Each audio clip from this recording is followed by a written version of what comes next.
What's up, nerds? Welcome to Nintendo Power Block for October 10th, 2017. 10 days till Fire Emblem Warriors. I'm one of your hosts, Corey Garrick, and alongside me, as always, that retro code, Edward Varnell. I missed my third home. Oh, man. Ed. So, everybody's going to be getting 3 episodes on their feed this week because it took me a little bit longer to edit the other Power Block episode that we did together when you were here. So, there's the question block one, and then the 2 normal newsy type episodes. But, man, Ed, that last weekend was so much fun. Yes. Oh, it was so much fun. We didn't do quite nearly enough as I wanted to, but it's okay. We got a lot done. We hung out. We ate some good food. We did a lot of cool things. I'm really excited. Yeah, really. When I come down, you got to take me to the pizza place. Oh, I know. I know. There's so many things to do. Not enough time. Not enough time. So we're back to the Skype OBS setup that we've been doing forever. So, Ed, it's time. It is time to start the episode. Don't forget to email us your questions out at nintendopowerblock@gmail.com or join the discussion in our Facebook group, facebook.com/groups/nintendopowerblock. Ed, what have you been playing since I saw you last? Oh, what have I been playing? Okay, so Destiny 2. Destiny 2, and it's broken servers. It continues to keep dropping out on me, and I'm getting furious. And it even bugged out on me. I have a theory about that. It seems to be an OG Xbox problem. Because all my friends that are playing on the original Xbox One, like the fat one like you have, all get disconnected all the time. But everybody that I play with that has an S or like a PlayStation 4 regular or a Slim don't get kicked off. But it's an original Xbox One problem, and it's a PS4 Pro problem, where it's this weird issue that people are having. So that's I think it's a console specific problem, because everybody I've talked to that has an Xbox One S or are playing on a PlayStation 4 original model or Slim model are not having this issue. But all my friends that are playing on Xbox Ones that have fat Xboxes have this problem. Yeah. That is so weird. Me and Jesse from Arsenal X, we were playing Saturday night, and the mission that I told you about that I couldn't get past because I pressed X and it kept reloading my gun. So Jesse pressed X and the mission went through. That's weird. So we was able to finish it, and then it kept kicking me out again and again. So I'm gonna have to do the final level by myself. I'm gonna try to beat that. Gears of War 4 Hardcore, still playing a little bit more of that. I revisited Gears of War finally after you. We'll talk about it later. But anyway, continue. Sorry. I haven't touched my Switch with Mario Rabbids and stuff because I've been enamored with Metroid Samus Returns. I'm trying to finish that game, so I've been bringing more dedication to that. But like Corey said, next Friday, Fire Emblem Warriors, dude. That's all I'm playing on Switch. And hopefully, depending on what my paycheck look this weekend, I am going to be picking up some Switch games. I do want to get the Sky of 5. I do want to get Lego City Undercover because I never played it on Wii U. Probably gonna pick up K Story. I do want to get Golf Story also, and pick up the what was the it was part 2, not Gunstar Heroes. What for? You're talking about Switch, right? Yeah. Gunvolt 2. Oh, you're talking about the Striker Pack, the 2 pack. Yeah. Yeah. Yeah. I want to pick that up. So is that out digitally already? I think it is. Because the physical release is until October 31st. Trust me. I just found out. I know. Just let's not get started on my Switch game obsession. I love your pre-orders though. They're just amazing. I love the idea. I just don't know how I'm gonna do it. Right. I haven't played anything from PlayStation 4. Like I said, I did install Stardew Valley for Xbox One and install Halo 5, but I need to start those games. And I actually just updated my PS4 to like version 5.0 or something. So I just did that. That's the only thing I did on my PS4. But I will be starting Yakuza on there. Because Nier Automata, I am going to finish, but I just lost so much interest in that game. But that's what I've been playing. That's what I've been doing. Actually, I played Pokemon Silver also today. And just like played maybe like 20 minutes of it and haven't even got to the first town because I started grinding again.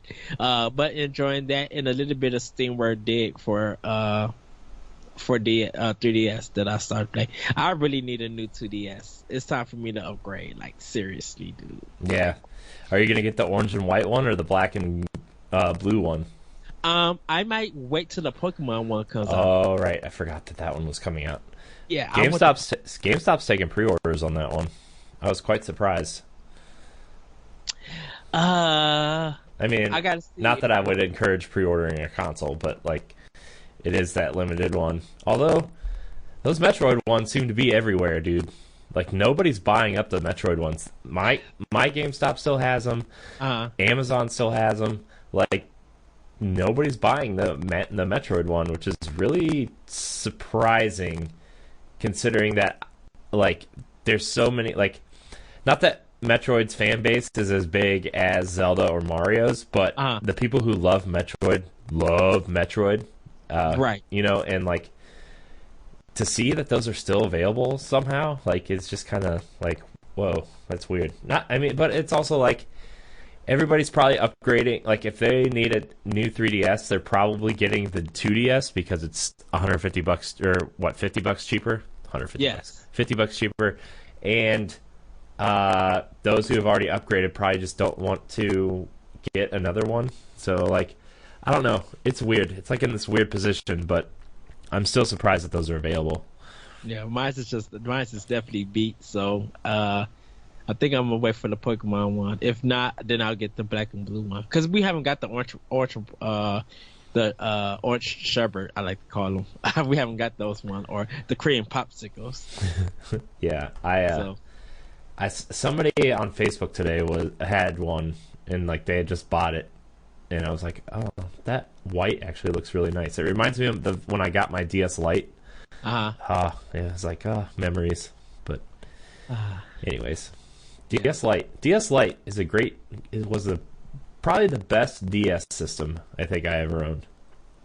Yeah, I really like the design. It was like, I like the smoothness of it, of like the shell and stuff. And it's just, I don't know, something about it made it look more sleek. Yeah.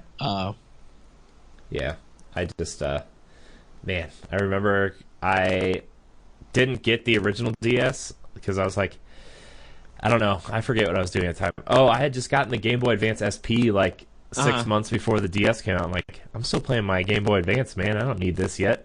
And see, I only had the regular Game Boy Advance. I never upgraded to anything else until I got the.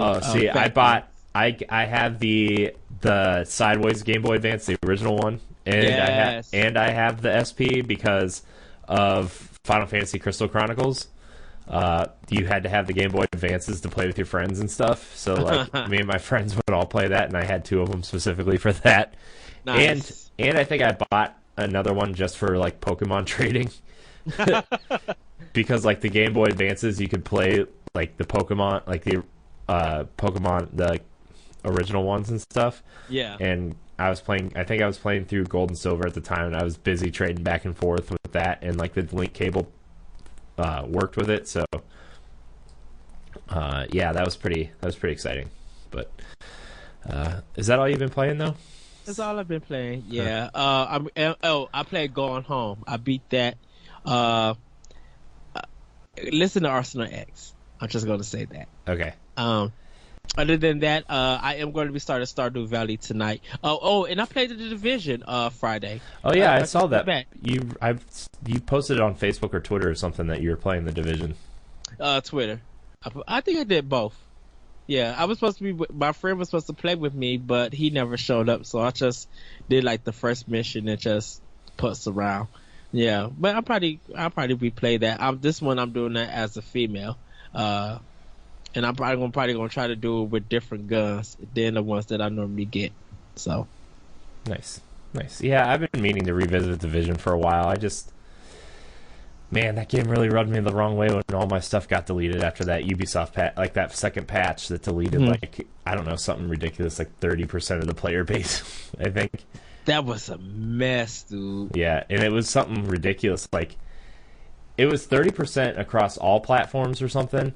But then it was like, something like 60% on PC. It affected, like, it didn't delete 60%, but it affected 60% of the PC player base somehow. And it was just like, man, how did you not catch that in testing or something? So, I don't know. It was weird. But, yeah. But anyways, I've been playing a lot of Destiny 2 still. I don't really think I need to talk anymore about that on this show. My obsession does keep getting worse and worse, though, because I got the Target exclusive Titan, which is wearing the Helm of St. 14 and has Hung Jury and Galahorn. It's pretty much the Titan I ran in year one. Well, actually, pretty much all of Destiny 1, including expansions. So it looks pretty cool. If you're watching the video, I'm holding it up to the video. Nice. Is it just the figures itself? Is it just a figure? Yeah. Like, you mean does it like have like, can it pose and stuff? Yeah, I mean, what is it, a statue or is it it's an action figure. It moves and stuff. And then I have the Taken King GameStop exclusive Warlock, which is also the Warlock I ran. All of probably after the Taken King came out was when I really started getting into the Warlock. And maybe I'll talk about this on Arsenal X next week, but because I wasn't on this week's episode, thank you, Ed and Jesse, for covering me. I was so dead tired after this weekend, but I'm really loving the changes they made to the Warlock, to the point where I think I might start maining the Warlock and have the Titan as my secondary, which is... if you listen to our old Destiny show, Weekly Strike, I think it's a big difference because me and Brian used to rip on the Warlock a lot from Destiny 1, and now it's probably the most viable character in Destiny 2. Wow! In terms of like just the things it can do and provide help for your team, like it's a good role playing character. Like if you need someone to help, like a sidekick kind of character, I guess is what you can, because it has the healing pool, and it has a bunch of other different things that can really help your team. Plus, they really improved the Stormcaller, which is like the Emperor Palpatine shock, like when you flying around shooting the electric out of your hands. So they really improved that. But enough Destiny. I've been playing some Super Nintendo games. Yes, let us discuss. Oh man, I want to hear it all. I've started with the games that I know, okay, because I'm trying to build my confidence up to start Final Fantasy 3. And yes, because like I really want to play through that game because I've never played it, let alone beat it. I've never played it. I got halfway through that game and never finished it. So I was telling Jesse that I plan to start. I'm starting to plan that one for next month because right now I'm doing Secret of Mana. Yeah, so like the games I want to get to are Secret of Mana and Final Fantasy 3. But I've been in Mario RPG I want to play through again. But I played through the first world of Super Mario World. I played through the first castle. Okay, I know for a long time I've been saying Super Mario 3 is the best Mario game, or like in terms of like gameplay and stuff. 2 is my favorite. That will never change. But in terms of gameplay mechanics and stuff, and for 2D Mario games, there's no question that Super Mario World is better than 3. Like when you get the feather, that whole game changer. I know. And like, you go back and revisit World 1 and redo all the stuff there, and you go up and hit that yellow switch on the left side, and like, dude, that cape just makes everything feel so much better. Yeah. It's weird how at that time as a kid you didn't realize how Nintendo just like they gave you Yoshi and then we're just gonna give you a feather, so we're gonna continue to change the game. Like Mario World is just an unexpected of innovation in their game mechanics. Yeah, it's just this game is really good. So Yoshi's Island I played a little bit of. Yes. It's still really fun to look at and watch and stuff. Yoshi's Island is great. Mega Man X is superb. It feels like, I mean, the NES games are great and I love those games a lot, but X is where it's at, man. X just feels so good to play. The wall jumping and the dashes and the slides and stuff. Yeah. It just feels really good. What else did I play? Donkey Kong Country. I haven't started that one yet. I could take it or leave it. Like Donkey Kong, it's okay. Like it was a great game for its time, but it definitely didn't age as well as Super Mario World or Yoshi's Island or Super Metroid. Like it just there's something about it, man, that just doesn't feel great, especially jumping from Super Mario World to Donkey Kong Country. Like there's something about the platforming that's just really off. I think the Wii U just makes that thing look like dust. Yeah, Tropical Freeze even Donkey Kong Country Returns on Wii just makes that old series look bad, and this graphics just like But I mean, at that time, that's what it was impressive to see what Rare could do with that system. Yeah, it was impressive. It's still impressive to look at though for a Super Nintendo game. Like, you know, I think the only game that's more impressive to see running on a Super Nintendo would be Star Fox. Yes, which I played through the first level of that too, and it's like Star Fox 64 is clearly better. Like, I don't know, it's cool, but I mean, I don't really need to play more Star Fox. But yeah, those are kind of the games I've been shuffling through. I played a little bit of Super Ghouls and Ghosts, and it's really hard. Like after the first time I died, I'm like, yeah, I'm gonna play something else now. But those are kind of the games I've been playing through. I really do want to sit down and play through the RPGs on here because those three games are probably the best RPGs of the era. Like even if you're moving into the PS1, like the early PS1 RPGs and stuff, like I still think, you know, Super Mario RPG is really great, and everybody says Final Fantasy 3 is the best Final Fantasy. And, you know, coming from someone who's played 9, and a lot of people compare 9 to 3/6, like, yeah, you know, I think I might like it a little bit more than you know, some people do. I definitely can say that 9 takes number 1, 12 takes 2, 10 takes 3, 7 takes 4, and Final Fantasy 3/6 takes 5. Because I never played 1 and 2, 8 is just horrible to me. 4, 5, 3, 4, and 5.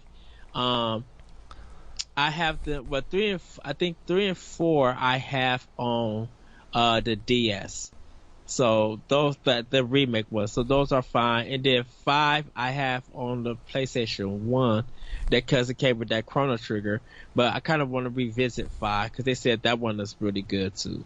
But like from all the ones that I played, 13 is like whatever. I just don't like how they just make you feel like you're in the whole 2-party system throughout the most of the game. Like it's only you and another character, and that's pretty much it. And I'm like, this doesn't rock real with me. And then 11 and 14 I never played because those are all MMOs, and I need to get it to 15, but I think 9 is like number 1. Do you though? Do you? I mean, I have it for my Xbox One, but I look forward to playing the Final Fantasy games, so I do want to play this one.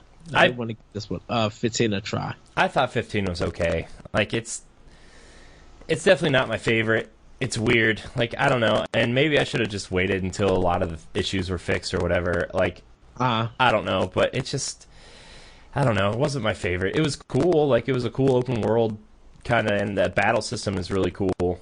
But, like, after, there's so many things at the beginning of that game that are just like, the beginning of the game feels like it's about a third of the way through the game.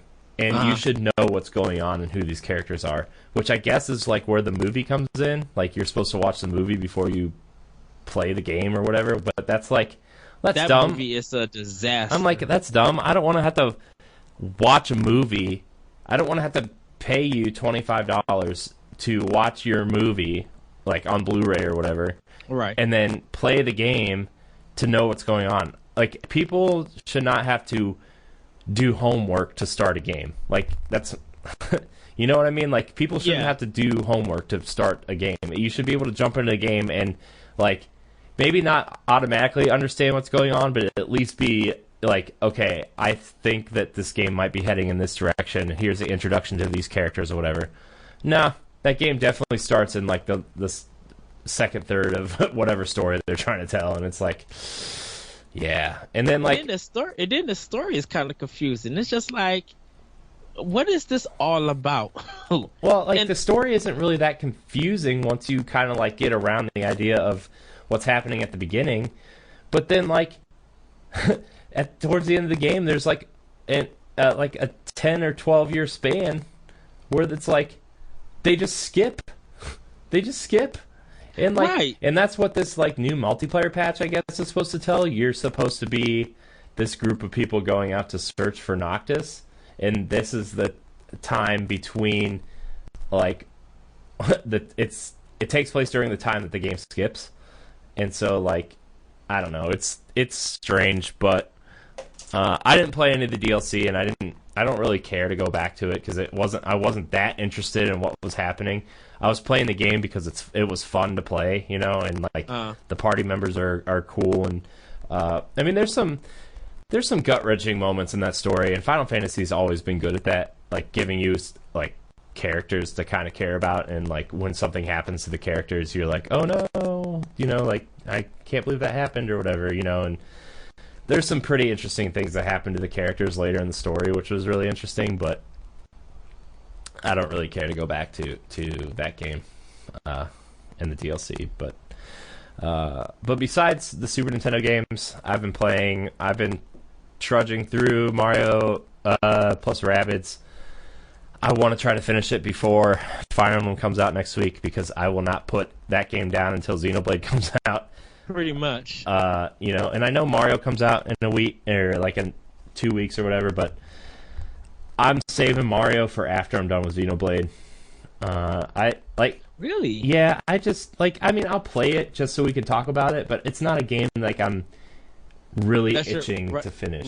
Rushing to play. I know I'm probably gonna be playing that until Xenoblade comes out, because I think I definitely want to have a discussion about it, and I do want to do a review on it. And I kind of just miss playing 3D Mario Brothers. I think it's been too long for me personally to be playing it. I think after playing Galaxy 2, and I won't count 3D World, because 3D World I feel like it's different. It's a mix of 2D and 3D, and it does it just right. But that free roaming Mario, right, like where the Sunshine 64 style. Yeah.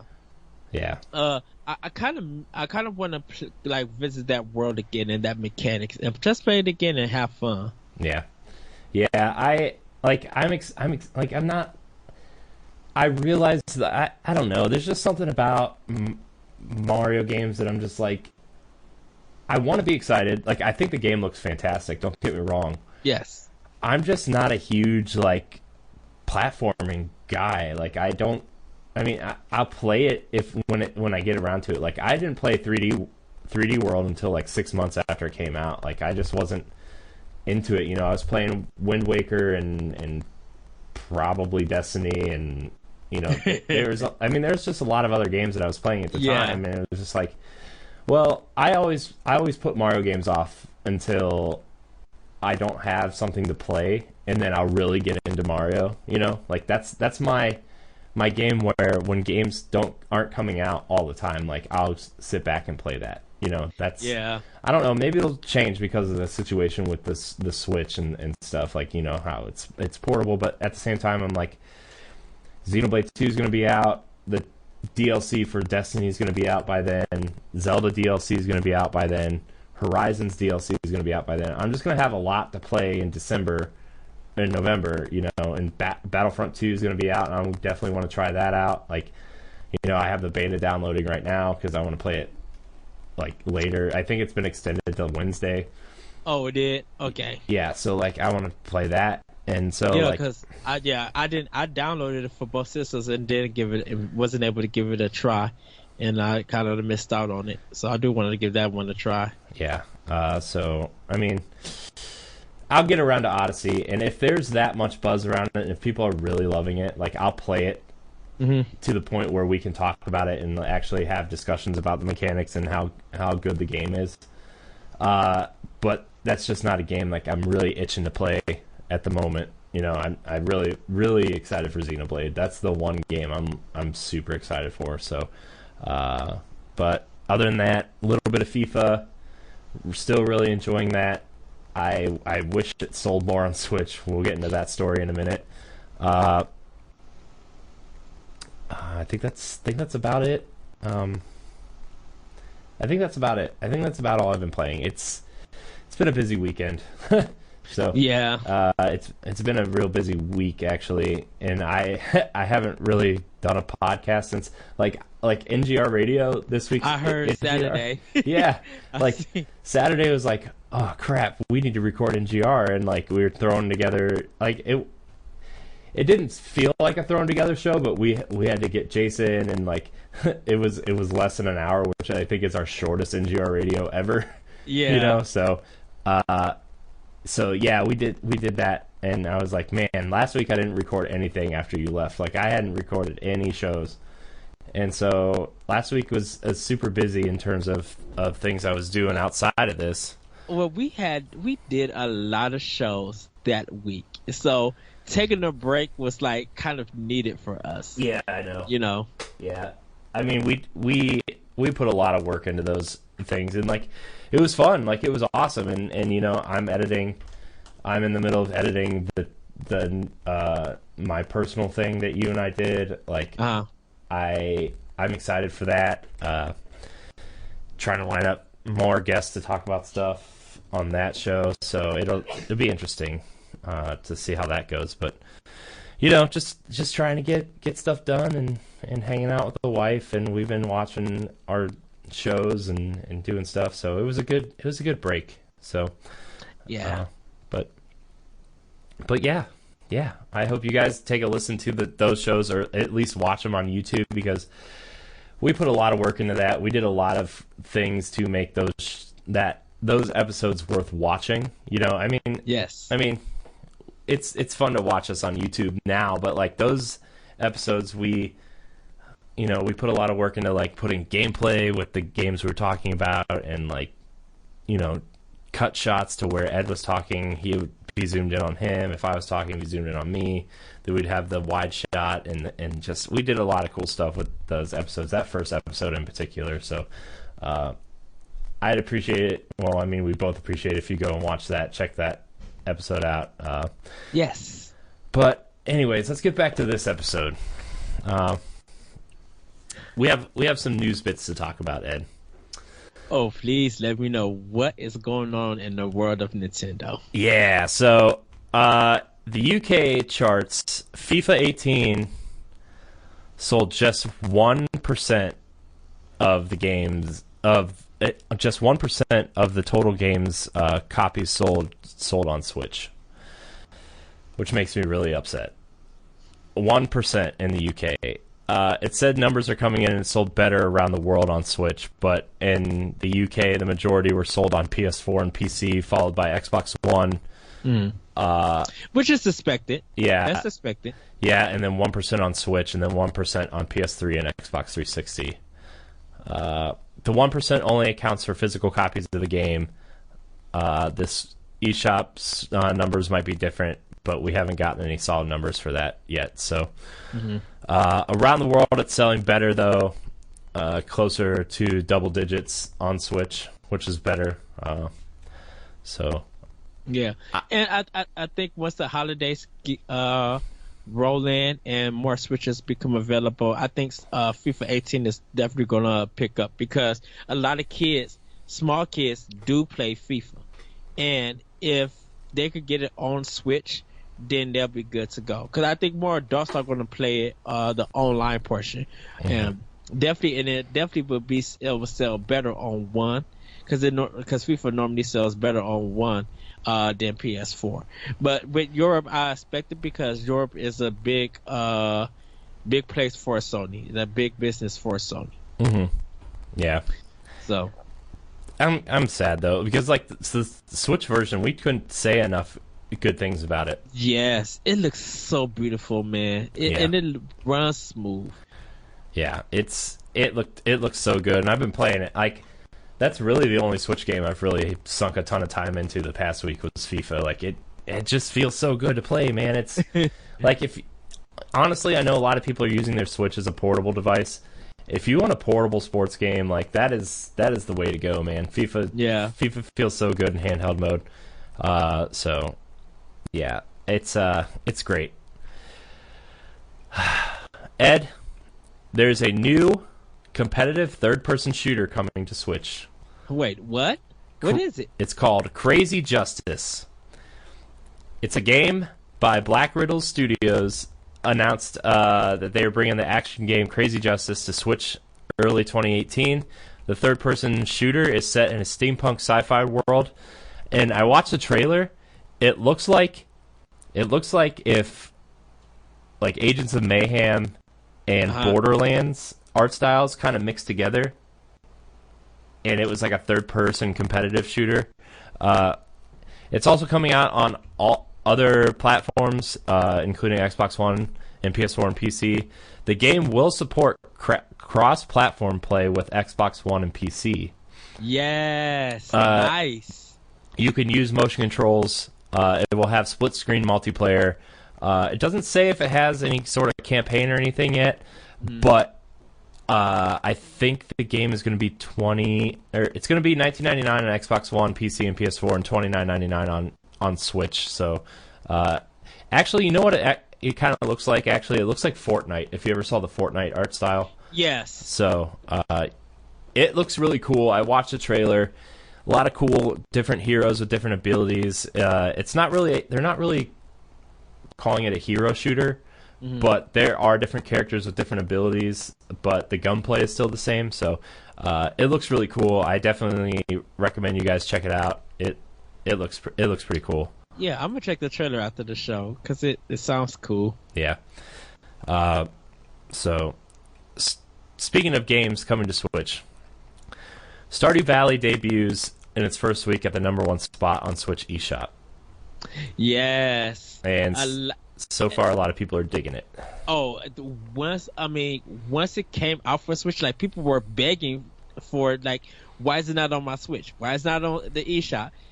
And then when it finally dropped, everybody just started posting their little farms and how they're going to be playing the game. And people are still to this very day are posting about that game. So it's a big hit for Switch, and I think it's probably going to grow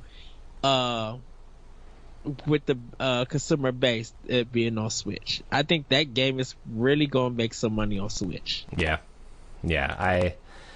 I really think so. I mean, when I have the time, it's okay. So the eShop, you've been through the Nintendo eShop, right? The Switch's eShop, and you know how you can add things to your wish list. Like, I only have like 3 games on my wish list right now, and I'm waiting to see if they ever announce physical copies for them.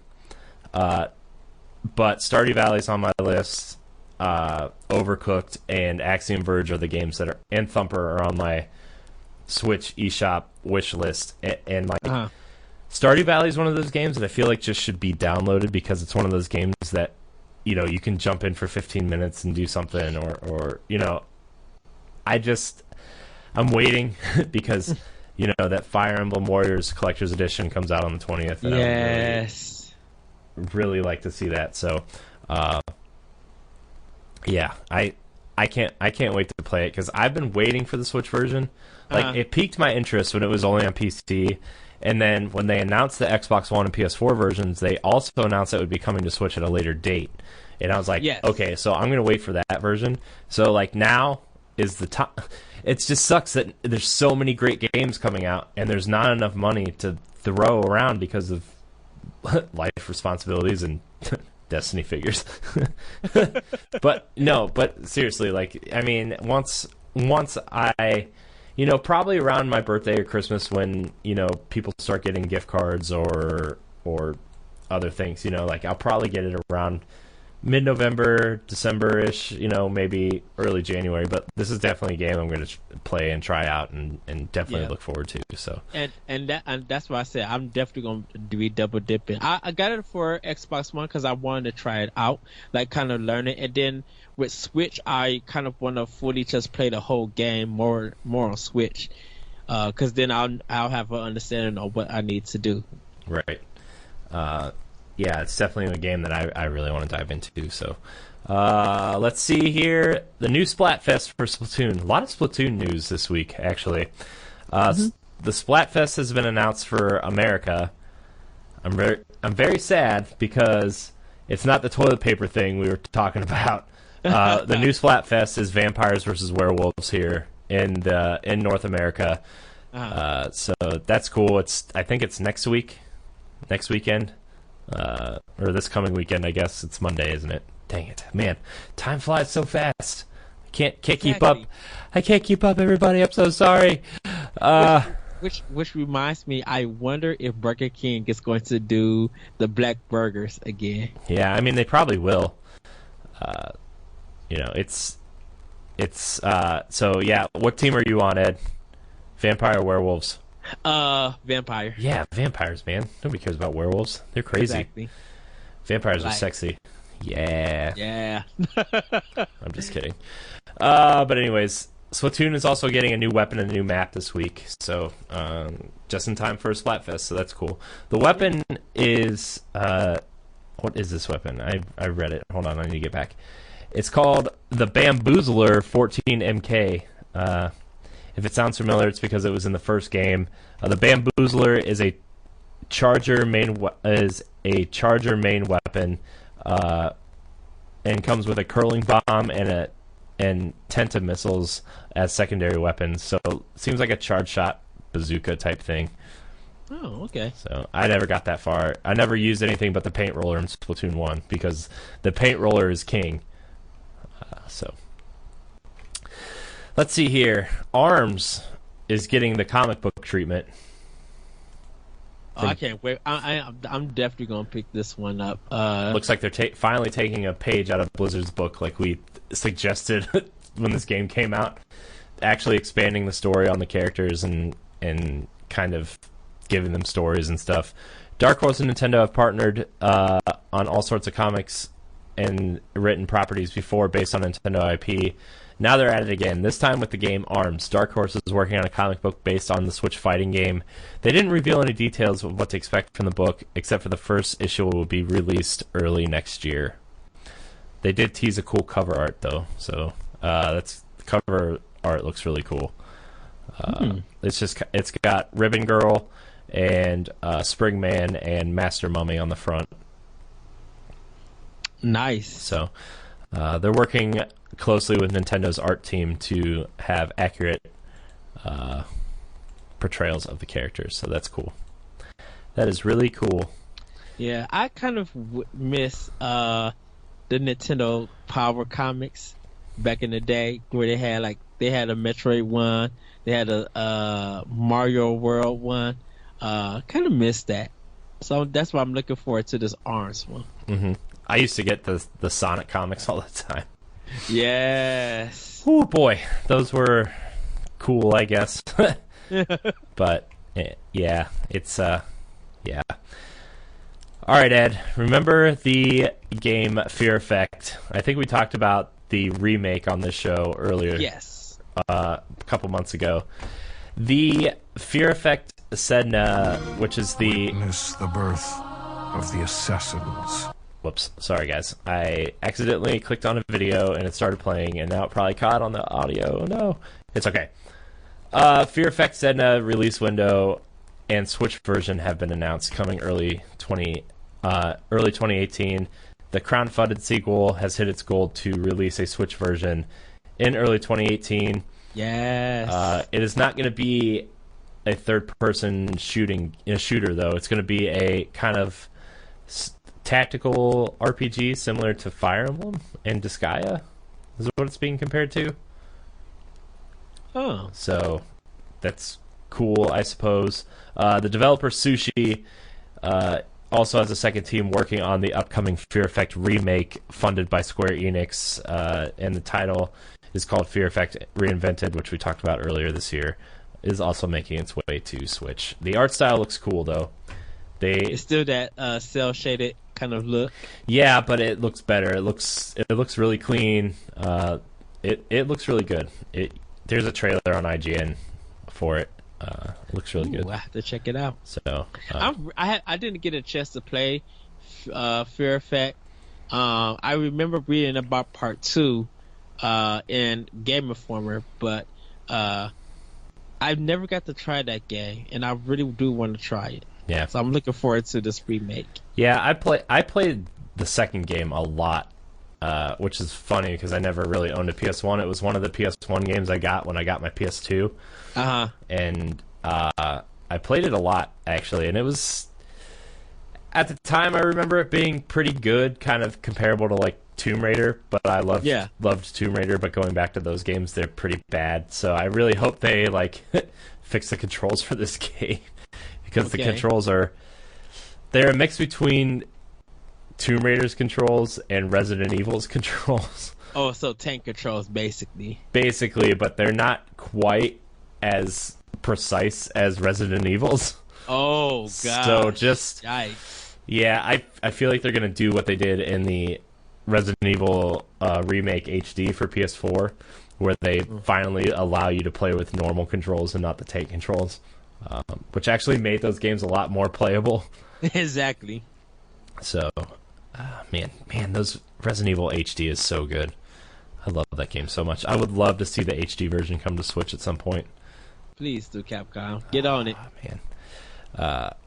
Going back to ARMS, I forgot to mention this when we were talking about the comic book, but ARMS is teasing their new character for the 3.2 update. It is a free... all the updates are free. I know we said that before. But they're teasing Dark Springman. So that's cool, I guess.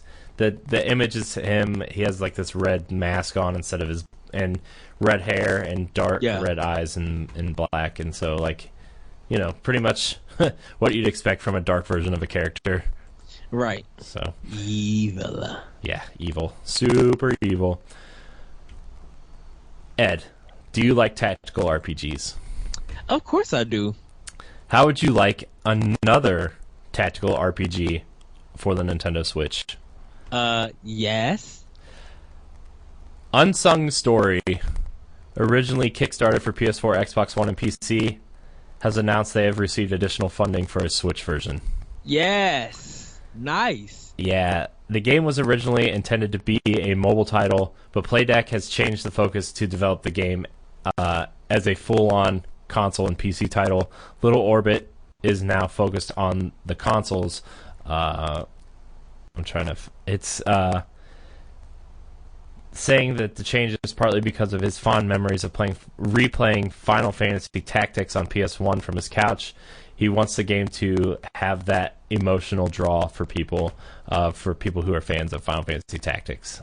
So, yeah, and I think Switch needs more tactical games on it. Because right now it's really Disgaea. Yeah, it's really just Disgaea, and then like Mario and Rabbids has a similar feel, but not the same as something like Fire Emblem or Disgaea. So that's good. I am thoroughly interested. I'll leave it at that. I will be paying attention to that game. So I'll buy it and then tell you about it. Yep. Pretty much. Yep. Pretty much. Yep. Well, Ed, the last news story we have revolves around the Nintendo World Championships. They have a winner. Thomas Gonda wins the World Championships. Congratulations to him. This year there were 24 players competing for the top prize. A nice increase from 16 competitors in 2015 when the event last happened. Nintendo didn't confirm whether the event will return next year, but congratulations to Thomas Gonda for winning the World Championships. What was the game, the championship game? I think Mario Odyssey. I think, maybe. I didn't get to read it. I didn't get to check it. Here we go. Okay, one of the challenges was a Breath of the Wild shield surfing match. Another was a mini game for Mario Party 2, and then the final event was a competition in Tetris. Okay. It doesn't say what the prize was or anything. Maybe you're right. Maybe it was just a copy of Mario Odyssey or something. But that's cool. You know what? I would love to see the Nintendo World Champion return every 3 years. Mm-hmm. You know, I think that would be cool. Yeah. I think I would. I mean, I would just love to see it every year. I think it's a cool way for Nintendo to promote their stuff and have just like this cool fan thing that's just like, hey, this is cool. This is just a cool thing that they do. So, well, Ed, that's kind of does it for all the news. I do have a question for you, though, and this will be a quick topic because I have some things I need to take care of in a little bit. But like, we've seen a lot of franchises hit Switch this year. A lot of popular franchises, a lot of new IP, a lot of indie games, a lot of new ideas. There's a lot Nintendo still hasn't shown us. So for 2018, we have Yoshi, Kirby Star Allies, Pokemon, theoretically, Fire Emblem, and then in the further future, I would say Metroid Prime 4. Maybe 2018, but more likely a 2019 game, I'm thinking. I want to know what, if they keep up this trend of one major release every 4 to 6 weeks for this platform, whether it's, you know, a first-party game, whether it's a third-party title, stuff like that. What is the one franchise you want to see come next year? Oh, this is very easy. Advance Wars. Advance Wars needs to make a comeback, and people will lose their mind if old school Advance Wars, and I'm not talking about just the Game Boy Advance ones from eShop. Like, those could drop anytime when Virtual Console start. But I would love to see that series actually return and come on the Switch and just give us some good graphics, still make it zany and fun, or even remake the original one and put it on Switch. Like, I think that series needs to return because a lot of people in the office, a lot of people at work and school were into Advance Wars for weeks.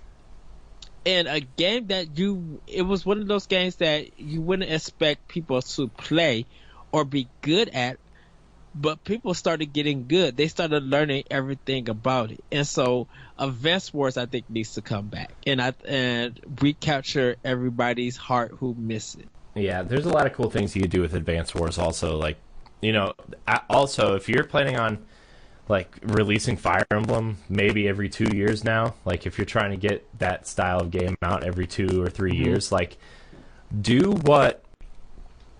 kind of what Activision does with Call of Duty and, like, have two teams. Like, I know Intelligent Systems does both games, but they have multiple teams within Intelligent Systems. Yeah. Like, 1 year, like, I would even like to see Codename Steam come back. So, like, every like, maybe every other year would be Fire Emblem because that's your moneymaker, right? Every other year would be Fire Emblem. But in the off years, you would have, like, Advance Wars, and then the next off year would be Codename Steam. The next year would be like, you know what I mean? Like, it would be Fire Emblem, Advance Wars, Fire Emblem, Codename Steam. Like, there's a lot of cool ideas in Codename Steam. I actually really enjoyed it, having that almost third person shooter aspect to it, but really kind of more of the feel. It felt like Fire Emblem from a third person's perspective, I guess is what I'm trying to say. But like, really do that with Advance Wars too, and like really be like, okay, we have this really cool art style for Advance Wars. It's kind of like Fire Emblem, but it'd be like the way Bethesda does Fallout and Skyrim, where it's kind of a similar type game, but Fallout is kind of like the future version of Skyrim, whereas Advance Wars would be kind of like the future version of Fire Emblem. You could even do kind of like an anime art style. I think that would be cool too. But I really think like a really nice hand drawn art style and really cool fluid animations would look awesome on the handheld screen. Right, they have the art style to do it. Yeah. So yeah, and I mean, in Advance, it's not like Advance Wars to begin with was a bad game. It was a great game that just kind of was almost held back by the Game Boy Advance because the second one came out super late, or the second one. The second, did they make one for DS? No. Yeah. Did they? Yeah, it was a whole different art style, whole different story. Okay. It was a little bit darker. Okay. Than the other ones. And then they tried to make one for GameCube called Battalion Wars, right? That was the GameCube one, and then Battalion Wars 2 was for Wii, because I remember it was BWII, but it was the Wii thing. So like, I remember those games. But like, yeah, man, that'd be cool. Advance Wars, woo! I want it. I want it. For me, I think the easy answer would be Pikmin, but we already know Pikmin 4 is like. Miyamoto almost confirmed as much as like it's pretty much done. They're just kind of polishing it and waiting for the right time to release the game. I'm going to be scared because I think I'm going to cry when I see it, and if it looks like literally just it's gonna look better than Pikmin 3. You know what? Even if it doesn't look even if it equals like the graphics of Pikmin 3, but a little bit spruced up, my mouth is going to be on the floor. Because I'm going to be jealous that I don't have that game. Like, I'm going to be mad that I don't have this game. I don't have this as a backdrop for my computer. I just want this running, you know. Because Pikmin, when you see in pictures, you'd be like, oh, that looks beautiful.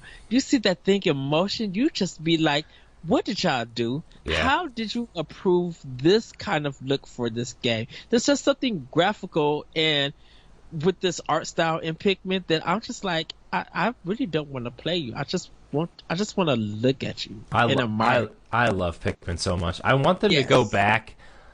Like, I don't really care about like the timed thing. Like, you only have a certain amount of days to do this task or whatever. Like, I don't really care about that. I do like the juice aspect from 3, where like as long as you have enough juice and as long as you're farming juice, like you'll have enough time to do this. But like, I would really like them to go back and kind of simplify it to just Olimar and kind of just him landing on a planet and really just exploring the planet, trying to find spaceship parts, and maybe like add some cool stuff to it. Like, okay, these aren't parts that fell off your ship when you wrecked, but these are parts that will make your ship better. Like, it'll make it boost faster, and maybe like you go to different planets and kind of find resources for your ship, and maybe you're tasked with building a fleet of ships because something is happening or something. I don't know. But and it helps you get more Pikmin. Like, every planet has new Pikmin on it. Yeah. I think that would be really cool. I would, and that's like the cop-out answer, so that's not really my real answer, but I really want Pikmin 4 or Pikmin World, whatever they're calling it. I really do hope they show Pikmin 4 at E3. I would literally want that to be like an E3 exclusive. Like, I don't, if they do show it in a Nintendo Direct, that's fine, but I'm kind of wanting, like, hey, this game series is still big, so let it have that E3 bigness appeal. And even if people don't care, I'm like, at least you guys showed it at the right time. Yeah, I think Pikmin is a safe bet for next year. I think Pokemon's a safe bet for next year. I still think the Platinum games, like whether they're ports or new versions of the games or whatever, like I still think that at least one of those is a safe bet for next year. Vanquish 2. I hope Vanquish 2 is a Nintendo Switch exclusive.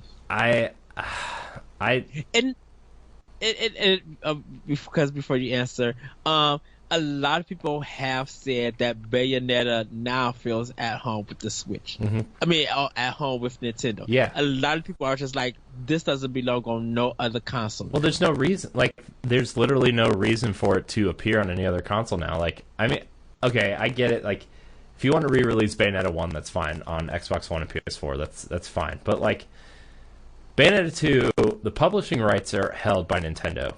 And it's going to take a lot of money for them to hand over the rights back to Sega to publish that game. And Platinum and anybody else who wants to publish that game. And, like, that's going to cost more money than it's worth for them, I feel like, to publish it on other platforms. Because I just don't... with the exception of Nier Automata, and, like, I just don't think that those types of games have an audience. Like, I mean, they do, but it's very niche. Like, you see DMC. Like, DMC is an amazing game, and Devil May Cry has such that name carries weight. But even that last game didn't sell well.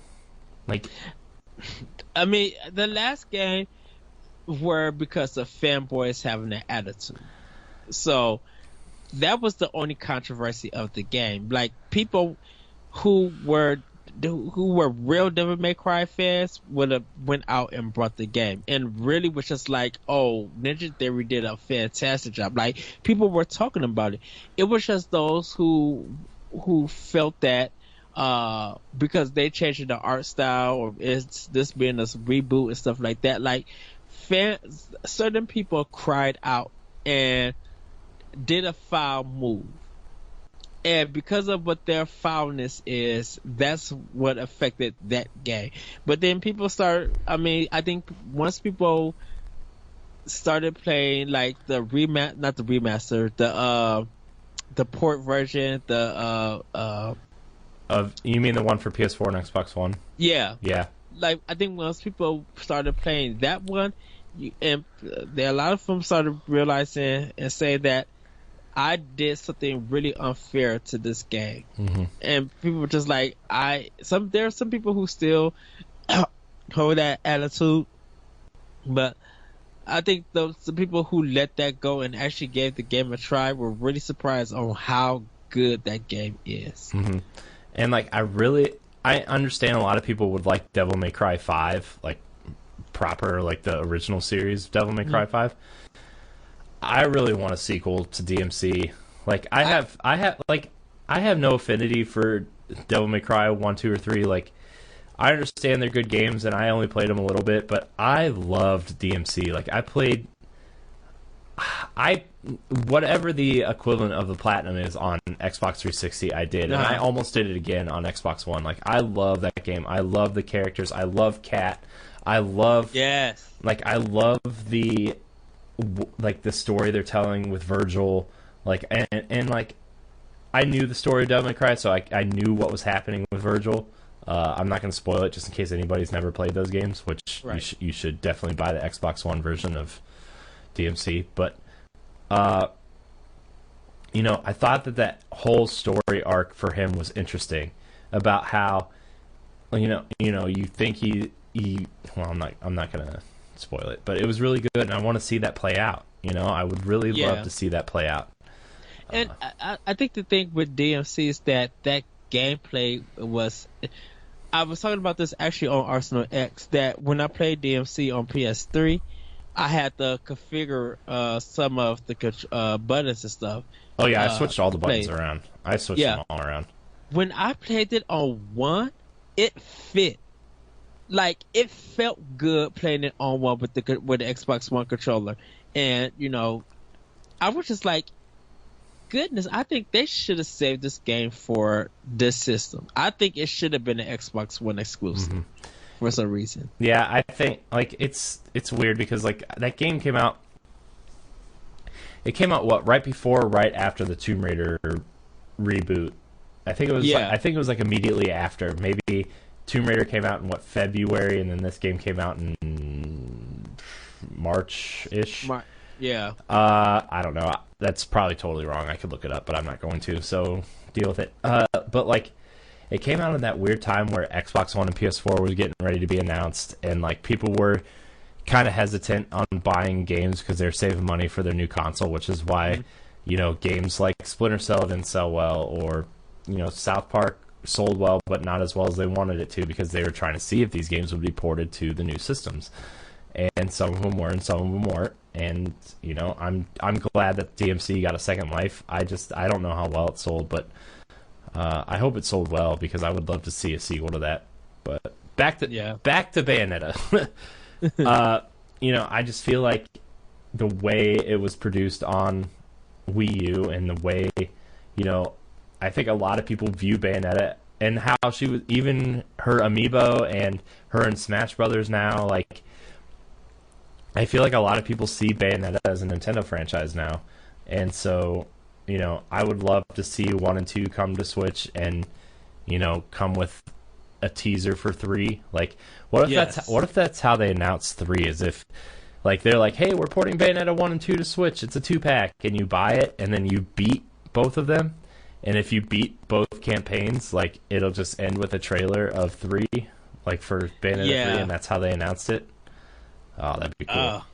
That'd be cool. I think once Platinum worked, like I always say, I think once you work with Nintendo, everything about your creativity and your development improves, becomes like way better. Mm-hmm. And I think when Platinum worked with Nintendo, and Nintendo allowed Platinum to do what they needed to do, I think Nintendo stepped in and helped them edit that game to be like, you know what, this is not good, but we know where you guys want to go. You guys should do this. Because I don't know who at Nintendo was going to playtest and give ideas to Bayonetta. I don't know. It seems that Platinum was really thinking of from a Nintendo standpoint of how they approach their games to make it the game that it is. Yeah. But I guess the franchise I want to see really hit hard on Switch.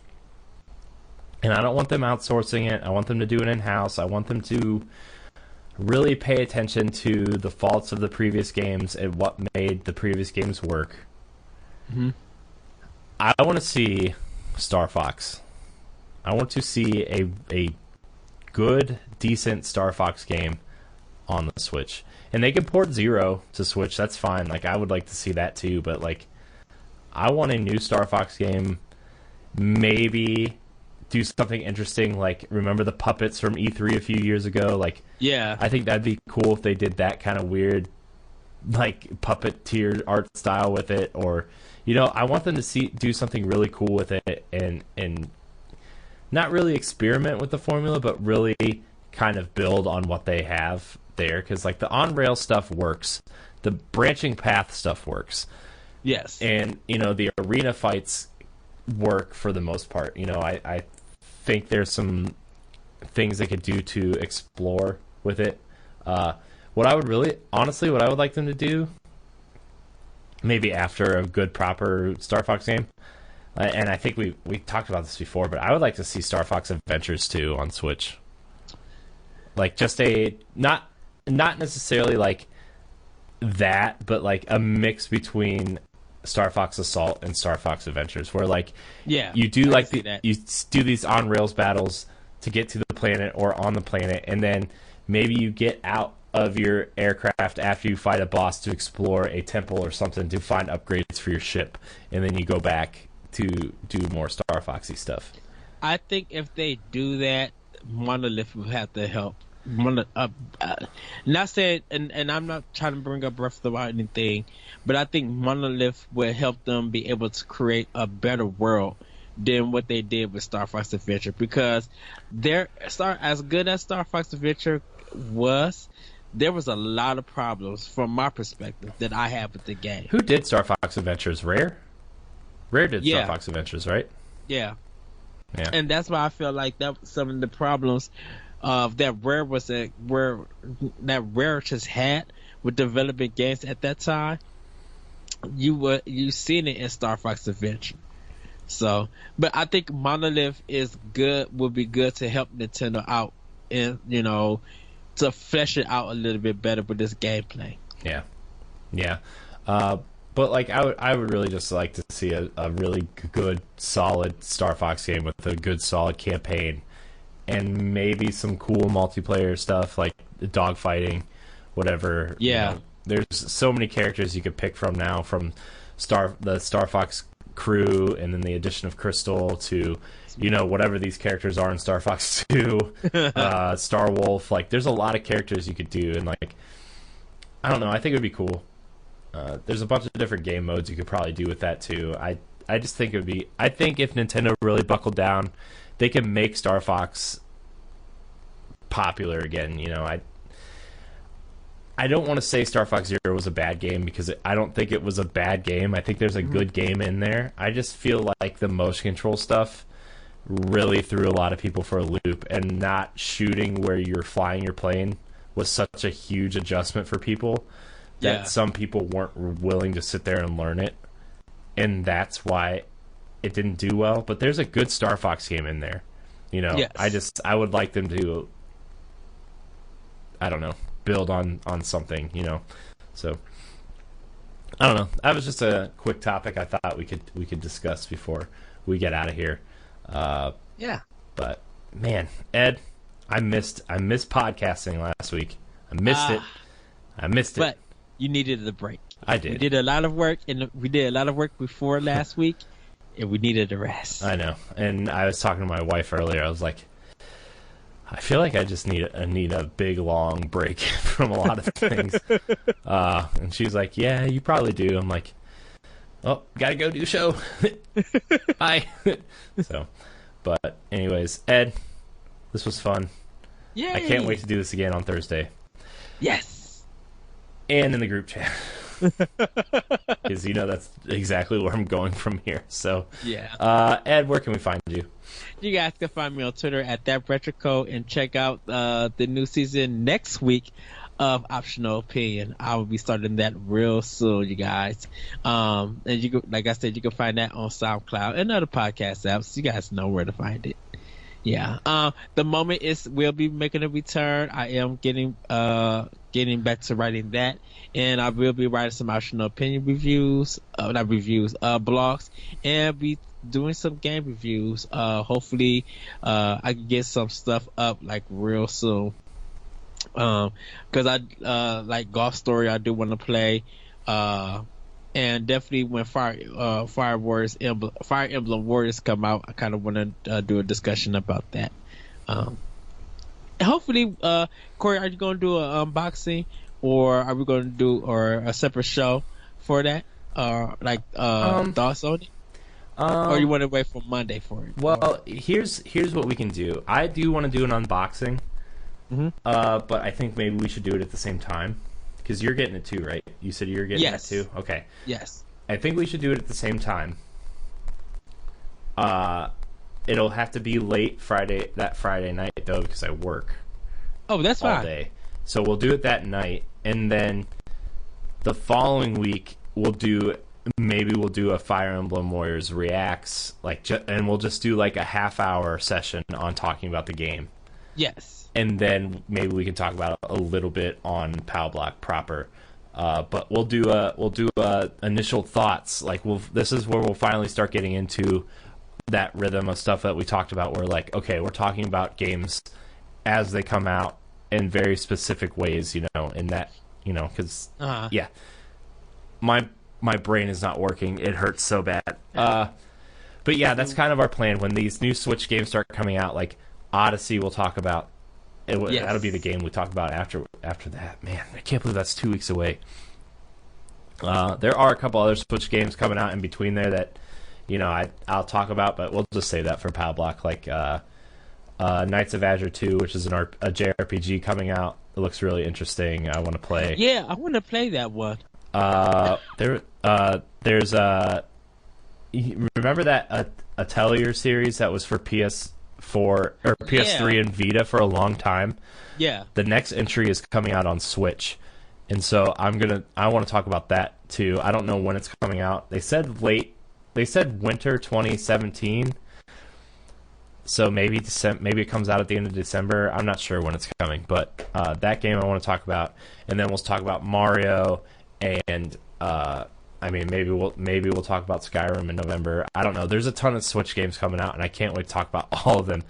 And then we'll do the same thing for Xenoblade, that special edition, where we'll unbox it at the same time. And I'll be unboxing my controller because it's pink and green, and I just want to open it, play with it. But we'll do that for Xenoblade, and then we'll do a discussion on Xenoblade, and then I'm excited. I'm excited for all this, Ed. It's finally coming into fruition, and then we'll get into our Let's Pod and Plays of these games, because this is when we really need to start doing Let's Pod and Plays, where, like, we'll talk about the games, and then we'll play them and do Let's Pod and Plays, and, man. All right, cool. Yes. You can find me at CorianHD on Instagram and Twitch, CorianUHD on Twitter. You can find me on NGR Radio and a slew of other podcasts throughout the NGR Radio family. Check them all out. I do have some personal projects I'm working on. Ed was kind enough to be the first guest on my new show, my personal show, HD Reset, which is not up on any podcast services yet, but I will definitely keep everybody posted. I'm pretty excited for that. It's going to be a seasonal show. I want to do like 10 episodes at a time and then post them, and then another 10 episodes. That's what I've kind of decided to do. So I'm going to try to get a couple other people. I want to get some friends from around the internet to talk with. So that'll be fun. That'll be really fun. So other than that, like, subscribe, and share to the Nerds Gone Rogue YouTube page. And until next time. Everybody. Yes. Check out our Facebook page for Nintendo Power Block. I have a question up there, and I'm going to be trying to ask more questions to you guys. Like Corey said, don't forget to email us, because we do love your guys' questions, and we had such a good time answering. That episode was almost 2 hours. It was great. It was awesome. Yes. That's why it took so long to edit. Because it was like 2 hours long. So, yes. But before we go, I kind of want to ask everybody this question. So it was announced that Virtual Boy might be getting a new game. Yeah, I saw that. Yeah. We would like to know what game you think it could be, or if you were able to bring a Virtual Boy game to Switch, how will it be played? Here's what I think it is. I think it's an indie developer trying to show Nintendo that VR might be viable for them, and they're trying to use the Virtual Boy as a platform because it's Nintendo's platform, and that's how they're trying to get the message out. Ooh. Well, everybody, yes. Maybe discussion next time? Yeah, we should talk about that. Maybe that'll be our topic for whatever day that is, Friday's episode. Well, that should be our topic. Write that down. Is VR viable for Nintendo? So, yeah, with that said, thank you guys so much for watching, and until next time, we love you. Bye, everybody. Woo!